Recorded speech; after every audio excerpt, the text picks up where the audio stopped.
ఎక్కడ చూసినా సందు సందుల్లో ప్రతి రోజుకు కనిపించే కొన్ని వేల టన్నుల ప్లాస్టిక్ జనరేట్ అవుతుంది. అయితే ఈ ప్రాబ్లానికి మదురైకి చెందిన కెమిస్ట్రీ ప్రొఫెసర్ రాజగోపాలన్ వాసుదేవన్ గారు ఒక క్రియేటివ్ సొల్యూషన్ ని కనిపెట్టారు. రోడ్డు కన్స్ట్రక్షన్ కి యూస్ చేసే స్టోన్ అగ్రిగేట్ తో 170 డిగ్రీ సెల్సియస్ వరకు హీట్ చేసి షిడెన్ ప్లాస్టిక్ వేస్ట్ ని యాడ్ చేస్తారు.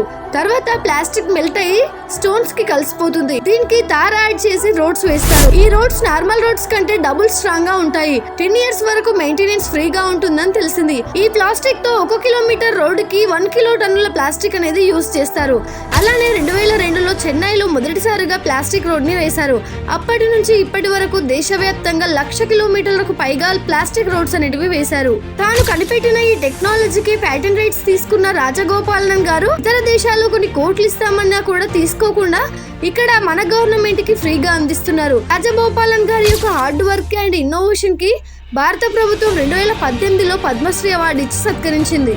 మరి రాజగోపాలన్ గారు చేసిన హార్డ్ వర్క్ అండ్ ఇన్నోవేషన్ కి మరి మీరేమనుకుంటున్నారు అనేది కామెంట్ చేసి మన వీడియోని లైక్ చేసి మన ఛానల్ ని సబ్స్క్రైబ్ చేసుకోండి.